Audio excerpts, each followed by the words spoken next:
حقیر نہیں. ممکن ہے کہ جس کو آپ حقیر سمجھ رہے ہو اللہ کی بارگاہ میں اس کا مرتبہ بہت بلند ہے. تو وہ موچی کو لوگ حقیر سمجھتے ہیں, جوتا سلنے والے. تو فرشتے کہہ رہے تھے کہ کسی کا حج قبول نہیں ہوا, لیکن بغداد میں فلاں موچی چپل سلنے والا رہتا ہے, اس کے صدقے میں اللہ نے سب کے حج کو قبول کر لیا. فی نفسی سب کا رد کیا اور اس کا قبول کر لیا اس کے صدقے, اور اللہ نے اس کو 5 لاکھ حج کا ثواب عطا فرمایا.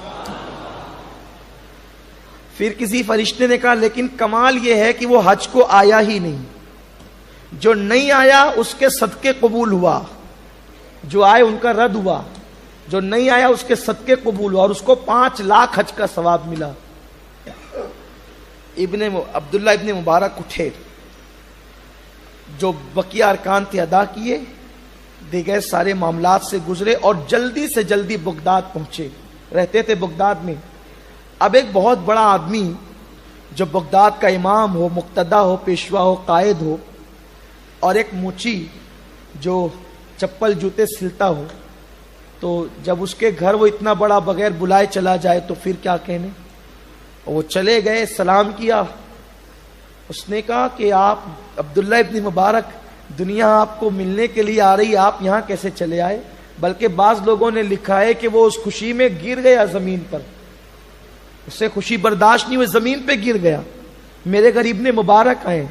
فرمایا کہ وہ اللہ کے بندے, یہ بتا کہ تیرا عمل کیا ہے, تو نے کون سا عمل کیا کہ اللہ نے تجھے 5 لاکھ حج کا ثواب عطا کیا, اور مجھ جیسوں کا حج بھی اللہ نے تیرے صدقے میں قبول کیا. اس نے کہا حضور میرا کوئی عمل تو ایسا نہیں ہے, البتہ میں غریب آدمی ہوں, آپ جانتے ہیں, نکڑ پر چپل سیتا ہوں. دل میں ارادہ تھا کہ حضور کے مزار کی زیارت کروں گا اور حج کروں گا. اس کے لیے برسوں سے تھوڑے تھوڑے پیسے جمع کیے, اور یہی ارادہ تھا کہ آپ کے ساتھ حج کو جاؤں گا.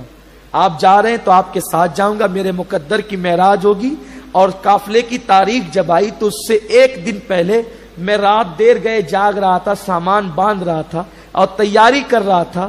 میرے پڑوس سے گوشت کے بھوندنے کی بو آئی, تو میری بیوی نے کہا کہ بھوک لگتی ہے اور کتنی خوشبو آ رہی ہے گوشت کی, تھوڑا سا ذرا بازو سے مانگ کر لائیں, میں کھا لوں. تو میں گیا تو پڑوس پر دستک دی, تو پوچھا بھائی گوشت بھون رہے ہو, ذرا میری بیوی کو خوشبو اچھی لگ رہی ہے تو تھوڑی سے کچھ 1-2 بوٹی دے دو تاکہ وہ کھا لے. پڑوسی نے کہا بھائی یہ کھانا تیرے لیے حلال نہیں ہے, ہمارے لیے حلال ہے, جا تو ہم تجھے نہیں دیں گے.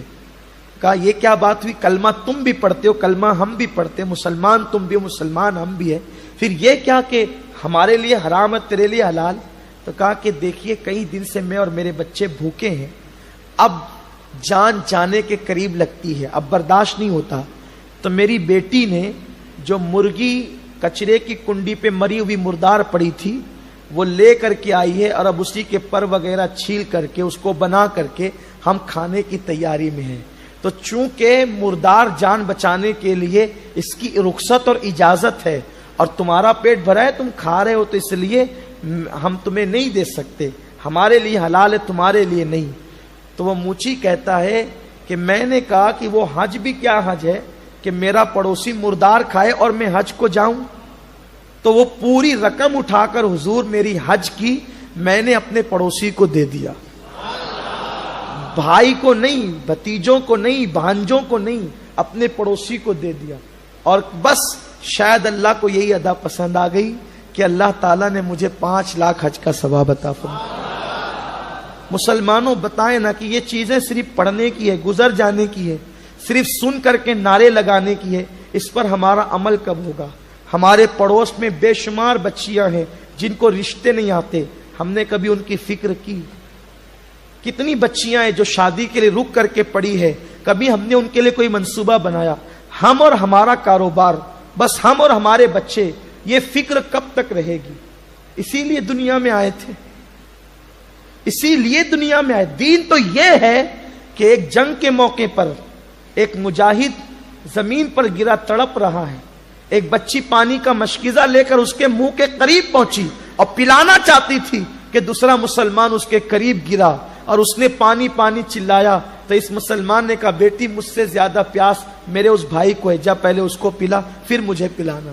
وہ بچی وہاں لے کر کے پہنچی تو تیسرا گرا، اس نے پانی پانی چلایا تو دوسرے نے کہا بچی مجھے نہیں، میرے پہلے اس بھائی کو پلا دے پھر مجھے پلانا۔ اس طرح 4 یا 7 لوگوں تک وہ پہنچی، 7ویں اور چوتھے تک پہنچی تو وہ جان دے چکے تھے۔ جب پلٹ کر کے آئی تو سب شہادت کا جام نوش فرما چکے تھے، ایک دوسرے مومن کے لیے جان تک دے دی۔ اور ہمارا حال یہ خود غرضی کب تک؟ دعا کرتے تو اپنے لیے، اپنے کاروبار کے لیے، کبھی دوسروں کو بھی یاد کیا، کبھی دوسروں کو اٹھانے کی کوشش بھی کی؟ امت ہے نا امت، یہ امت کہاں ہے؟ اب تو خود غرض ہو گئے، بس خود کی فکر ہے، خود کی تمنا ہے۔ حضور پوری امت کی فکر کریں اور امتی پوری امت کی فکر نہیں کرتا۔ آقا فرماتے ہیں جو اس حال میں صبح کرے کہ میری امت کے لیے کوئی کام نہ کرے فلیس منا، وہ میری سوسائٹی کا ممبر ہی نہیں ہے۔